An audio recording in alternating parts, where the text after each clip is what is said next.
Let's go to Justice Jackson's concurrence here, which I found interesting, and let's kind of take a deep dive into this. I want to get your thoughts.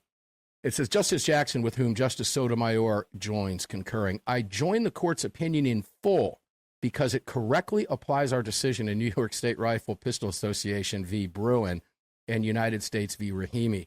But I continue to believe that we veered off course in Bruen. I write separately to emphasize that means and scrutiny, the approach courts applied before we adopted Bruen's history and tradition metric, offers a more rational way of assessing the constitutionality of firearm regulations. Now, I sense two things going on here, and you tell me if I'm nuts. Number one, I think her opening line there strengthens Bruen in the long run because she admits its precedent. That but in there says, given the opportunity, I'm going to wipe Bruen out the moment this court is packed. How do you read this?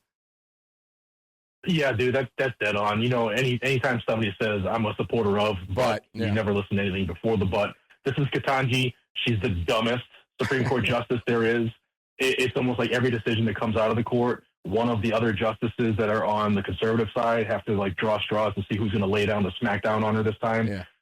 So we knew something dumb was going to come from her, and specifically Sotomayor. You know, for them to say the interest balancing test is really cool. It's already been shot down. She was probably paid very well during her early career to take that stance and keep it going and perpetuate it. So yeah, if they ever do pack the court and we have 55 liberal judges, I'm pretty sure they want to go back to that. Oh, there's no question. The means and scrutiny. She made it very, very clear 2 sentences later that is. I agree because it's precedent. Here's what I respect about what she did. She respected the precedent and made that clear. I will hand her that. I'll be fair to her on that. Let's move over to Alito, with whom Kagan joined in concurrence. And this one's a little interesting to me.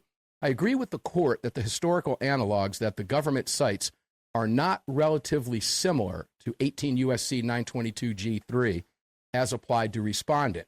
I therefore agree that we should affirm the judgment of the Fifth Circuit. I also agree that nothing in the opinion of the court should be read to cast doubt on the constitutionality of other provisions of 92G, such as 1 and 4, the prohibitions on the possession of firearms by felons and the mentally ill, which we have repeatedly said are presumptively lawful. So why do you feel, because they have repeatedly said that, why do you feel they had to readdress that here? Any idea?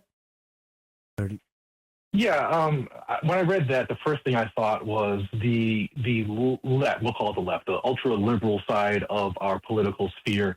They wait for Supreme Court rulings, specifically landmark rulings like this one is, to find where the term I use is to keep the door open. They keep that door open slightly so they can kick the door in and eviscerate that part.